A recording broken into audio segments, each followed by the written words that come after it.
Halo guys, kembali lagi bersama saya Umaira Natasha Aulia Sabila.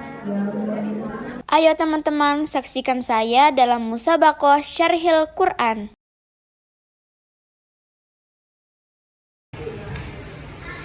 Assalamualaikum warahmatullahi wabarakatuh.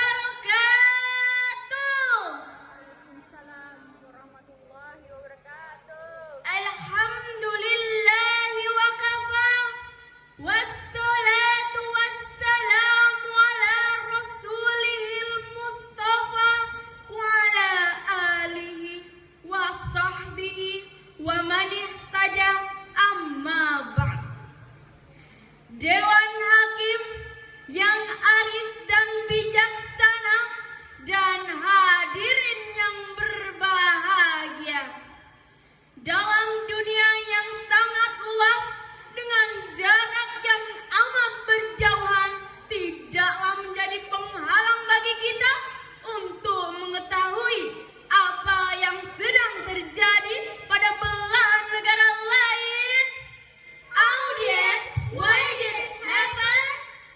Informasi dan komunikasi dalam hitungan detik. Tapi hadirin, perlu kita catat bahwa kecanggihan alat komunikasi itu bisa membawa dampak positif di samping dampak negatif. Contoh paling aktual adalah realita hoax dalam media sosial dan membawa dampak di antara kita.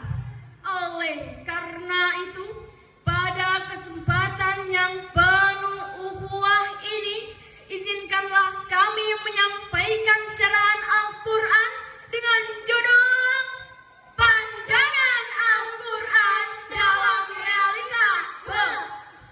Sebagai rujukan, marilah kita dengarkan firman Allah dalam Al-Quran surah An-Nur ayat 15 sebagai berikut. A'udzu billahi minasy syaithanir rajim.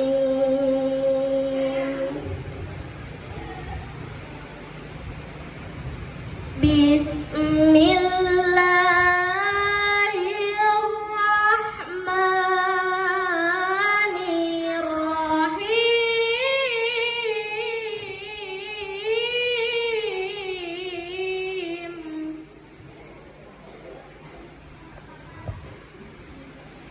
Yatalaqawnahu bialsinatikum wa taquluna biafwahikum ma laysa lakum bihi ilm. Wa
sosial dan hampir 40% isi media sosial itu adalah berita palsu. Memang hadirin, dalam pasal 28 Undang-Undang Dasar 1945 disebutkan setiap orang berhak atas kebebasan berserikat, berkumpul, dan mengeluarkan pendapat. Tapi hak mengeluarkan pendapat itu bukanlah kebebasan mutlak. Bukan bebas seperti kita berteriak di tengah hutan. Melainkan kebebasan itu dibatasi oleh kewajiban kita dalam menjaga kehormatan, keharmonisan, dan kesatuan bangsa dan negara. Dengan demikian, kebebasan dalam hal ini adalah kebebasan yang harus dipertanggungjawabkan.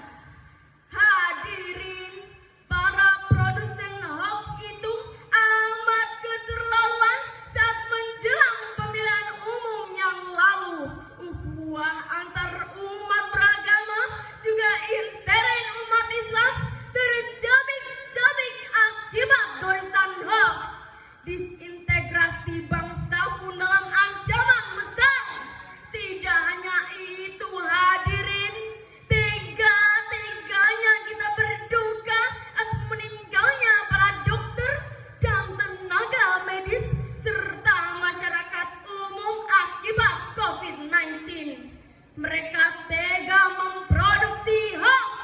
Mereka menari-nari di atas korban COVID-19 dengan terus menyebarkan berita palsu tentang COVID-19. Bahkan memprovokasi orang untuk melawan pemerintah yang telah memeras otak dan keringat serta mengeluarkan triliunan rupiah untuk mengatasinya. Itulah realita yang kita alami.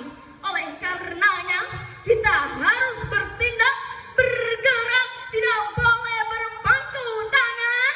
Kita harus bahu-membahu melawan hoax. Yuwafiqul hadirun. Do you agree? Setuju hadirin? Hadirin yang berbahagia, kejahatan berita palsu telah mewarnai aktivitas masyarakat kita. Di antaranya, pertama, hoax yang terkait dengan politik, ekonomi, dan sosial. Ketik.com pada bulan Februari tahun 2022 melaporkan kepolisian daerah Nusa Tenggara Barat berhasil menangkap ketua koperasi serba usaha Rinjani atas kasus dugaan penyebaran hoax bahwa pemerintah telah menyembunyikan dana pemulihan ekonomi nasional sebesar 100 juta. Akibat berita hoax itu, masyarakat terprovokasi menghujat pemerintah melalui unjuk rasa. Mengingat bahayanya hoax akan masa depan bangsa, apakah kita setuju bahwa siapapun yang menyebarkan berita palsu harus dihukum berat? Setuju hadirin? Hadirin yang berbahagia. Kedua, masalah kesehatan juga pernah dihebohkan oleh oknum penyebar hoax. Liputan6.com pada tanggal 15 Januari tahun 2022 melaporkan berita yang sangat memprihatinkan adanya 27 kasus hoax pada masa pandemi. Di antara lain, virus COVID-19 merupakan virus buatan. Bisa menular melalui udara. Mati di ruangan panas dan vaksin COVID terbuat dari daging babi serta dapat mengalami kelumpuhan pasca vaksinasi.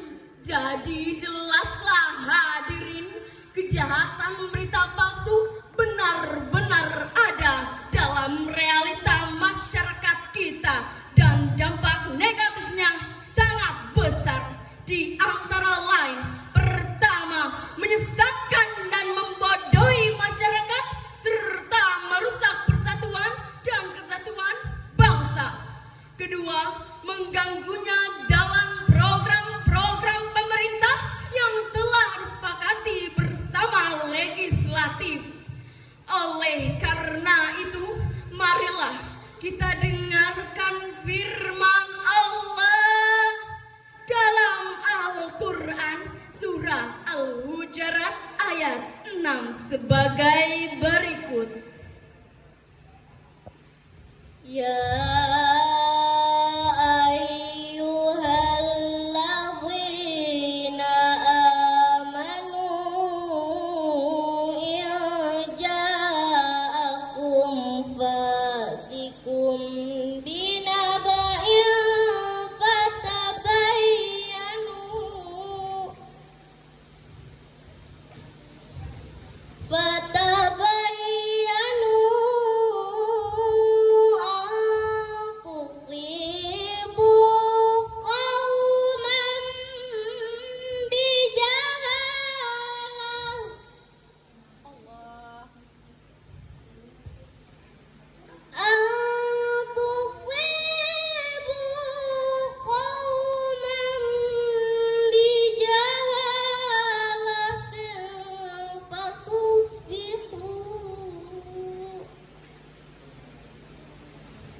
فتصبحوا على ما فعلتم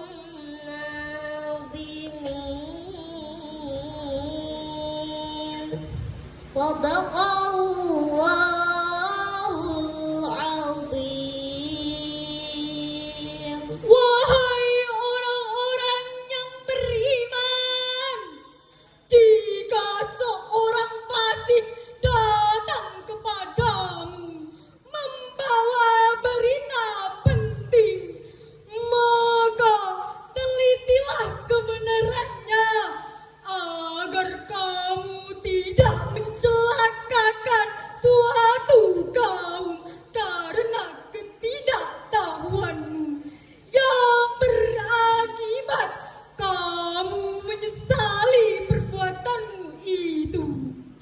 Maha benar Allah yang Maha Agung atas segala firman-Nya.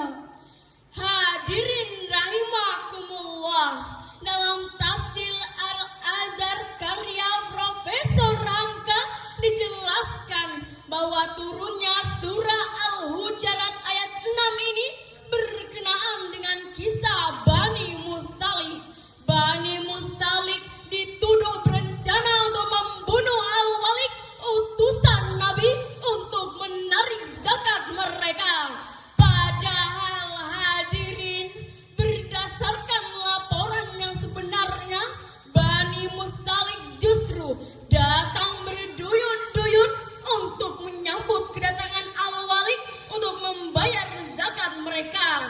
Maka kata fasik dalam ayat ini artinya pembohong atau banyak melakukan dosa. Berdasarkan ayat ini, ada beberapa hal yang harus kita lakukan. Di antaranya, pertama,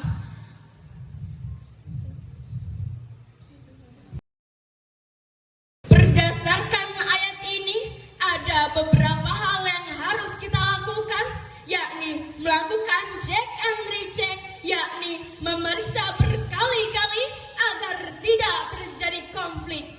Rasulullah Shallallahu Alaihi Wasallam pernah berpesan kepada kita, Iyyakum wal kazib fa innal kazib yahdi ilal bujuri wa innal bujura yahdi ilan nar.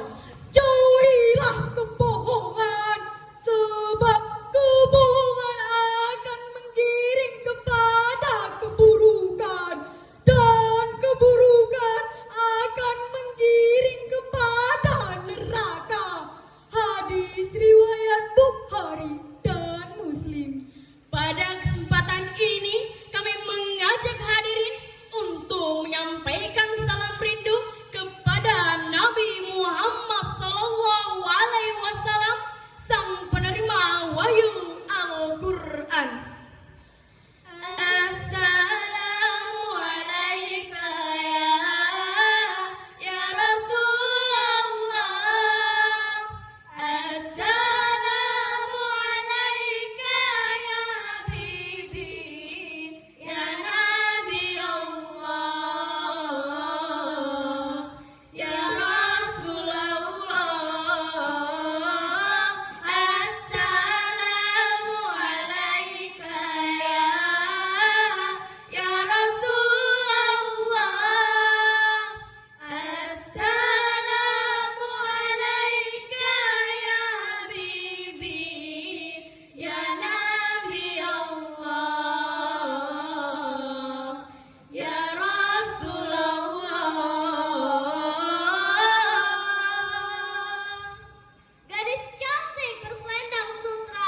Bapak Ibu